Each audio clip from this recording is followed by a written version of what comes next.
તો જય માતાજી મિત્રો, તો સ્વાગત છે તમારું ફરીથી મારા એક નવા વ્લોગ વિડીયોમાં।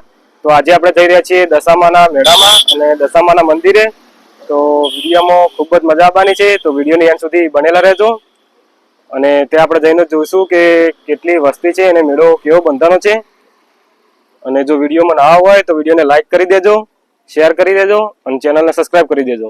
અને હાલ આપણે ક્યાં રહીને વ્લોગ શૂટ કરી રહ્યા છે તો જુઓ, આ પાટણનો નવો બ્રિજ બન્યો તેઓ આગળ આપણે વ્લોગનું શૂટિંગ કરી રહ્યા છો। આ પડ્યું આપણું બાઇક અને નીચે તમને બતાવજો, આ છે ફાટક। અંધારાના કારણે દેખાતી નહીં, તો હડો ડાયરેક્ટ મળીએ હવે દશામાના। ફાઇનલી મિત્રો આપણે દશામાના મેળે આવી ગયા છીએ, પરંતુ મેળો તમને પછી બતાવે, પહેલા આપણે દશામાના મંદિરે જઈશું અને દર્શન કરીને પછી મેળો બતાવીશ।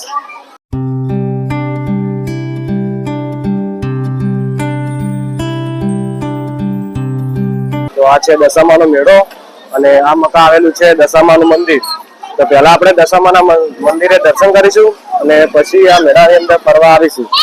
તો પહેલા જઈએ દશામાના મંદિરમાં।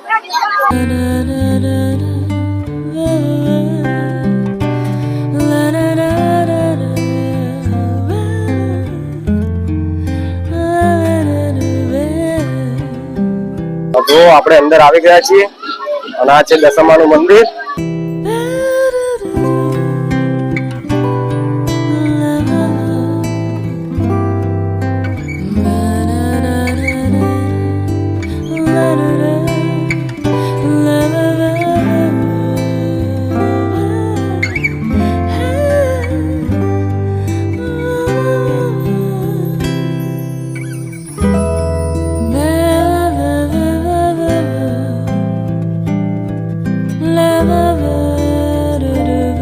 મિત્રો દશામાનું મંદિર અને આ સામે બીજું પણ મંદિર આવેલું છે, ચાલો એકન પણ જઈએ।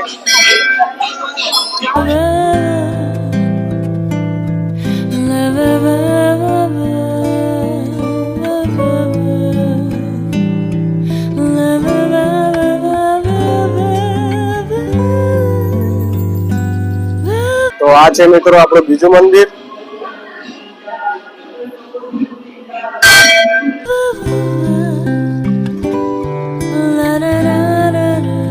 હવે આપણે બહારની મકા જઈશું અને અહીંયા પણ ઘણા બધા મંદિર છે, તમે જુઓ। તો એક એક કરીને તમને બધા જ મંદિર બતાવીશ। જો હનુમાનજીનું મંદિર છે આ, અને અહીંયા સાંઈબાબા બેઠા છે, તમે જોઈ શકો। અને બીજા તો અહીંયા ઘણા છે, તો હવે આપણે આ સાઈડ જઈશું।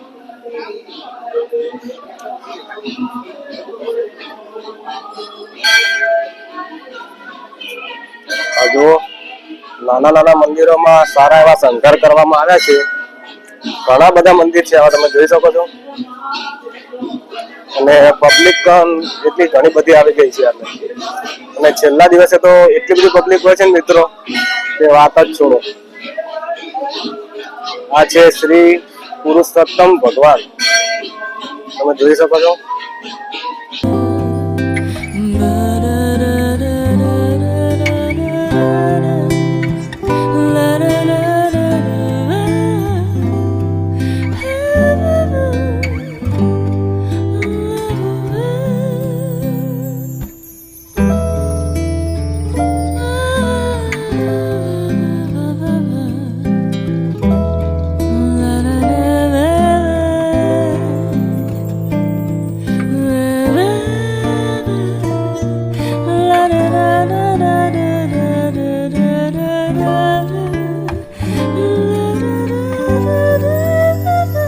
પબ્લિક હોવાના કારણે આપણો સારો વિડીયો બનાવી શકતા નથી, કેમ કે ઘડીક ઘડીક વચ્ચે આવી રહી છે, તો પણ આપણે વિડીયો બનાવી રહ્યા છીએ।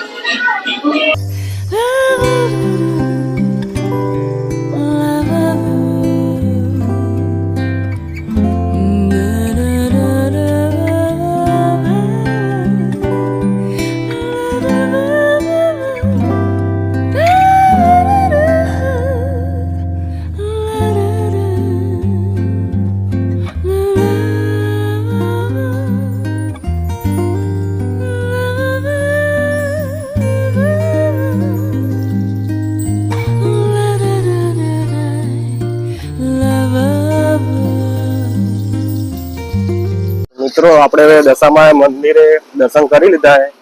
હવે આપણે મેળામાં ફરવાનું. તો હડો હવે તમને દશામાનો મેળો બતાવો. તો વિડીયોની અંત સુધી બનેલા રહેજો, કેમ કે વિડીયોમાં મજા આપવાની એટલે. તો ચાલો તમને દશામાનો મેળો બતાવો. તો મિત્રો આ છે દશામાના મેળાનો સ્ટાર્ટિંગ પોઈન્ટ. તો અહીંથી આપણે અંદર જઈશું અને તમને આખો મેળો બતાવીશું.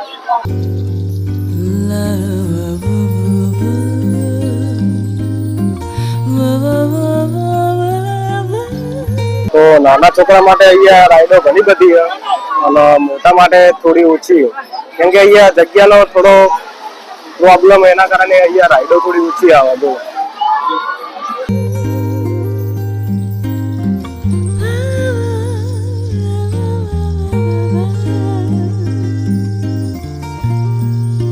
અને મિત્રો છેલ્લા દાડે તો અહીંયા ટ્રાફિક જામ હોય ફૂલ.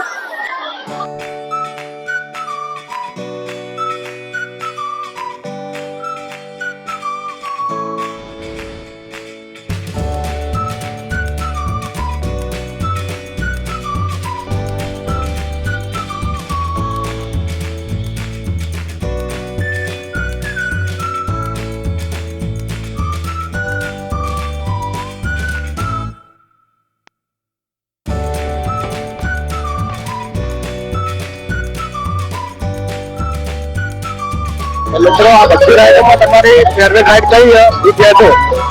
અને બખાડો વધારે હોવાના કારણે મારો અવાજ કમ્પ્લીટ આવી શકશે નહીં, એટલે હું અંદર વધારે બોલીશ નહીં. તમને બધી રાઈડ ચાલુ છે તો બતાવીશ.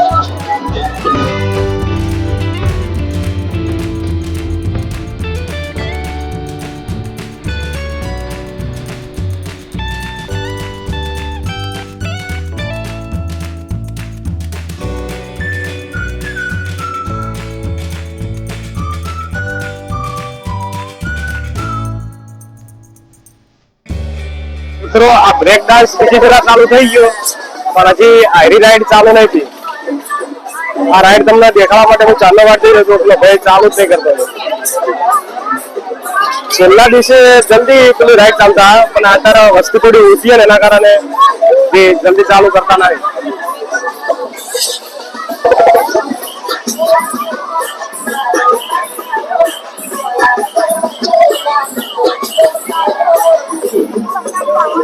તો રાઈડ ચાલુ થાય એટલે તમને બતાવો.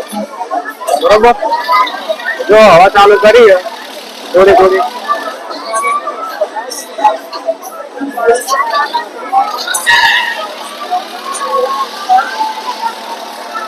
મિત્રો રાઈડ ચાલુ થઈ ગઈ, તમે જોઈ શકો છો.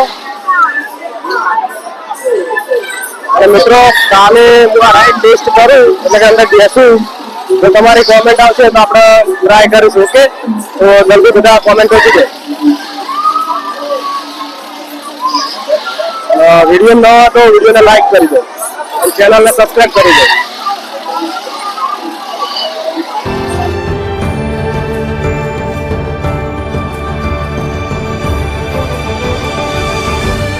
તો મિત્રો વરસાદ પણ ચાલુ થઈ ગયો, એટલે હવે ગાડા ઘેરે નીકળવું પડશે, પલડી જાવ ભાઈ. આ જો આ સોટા થોડા થોડા ચાલુ થઈ ગયા, મને મોબાઈલમાં દેખાય છે. આ બધા સોટા પડે કે વરસાદ પણ થોડો થોડો ચાલુ થઈ ગયો, તો ખાલી ખોટું પલળવું એના કરતા ઘરે જતા રહીએ. અને ઓનો આ મેળાનો જો નેક્સ્ટ ભાગ જોતો હોય તો કોમેન્ટ કરો. તો મિત્રો બહારના ભાગમાં પણ થોડી થોડી લારીઓ ને બધું ઊભું હોય. હજી છેલ્લા દિવસે ઘણી બધી શેડ ધૂળની પેલી મગા સુધી લારીઓ આવી જાય. તો મિત્રો આપણે દશામાના મેળામાં જઈને પાછા ઘરે નીકળી ગયા છીએ, કેમ કે ત્યાં વરસાદ પણ ચાલુ થઈ ગયો હતો હાલે, એટલે વરસાદના સોટા થોડા થોડા ચાલુ હોય, એટલે પછી બ્લોગ બનાવવા મજા ના આવે. આ મેળાનો ભાગ 2 જોવો હોય તો મને કોમેન્ટ કરો, એટલે આપણે ભાગ 2 બનાવી દેવું. અને તમારા રાઈડમાં બેસેલો વિડીયો જોવો હોય તો પણ કોમેન્ટ કરી દો. તો ફટાફટ કોમેન્ટ કરો અને મળીએ ફરીથી એક નવા બ્લોગ સાથે. તો જય માતાજી.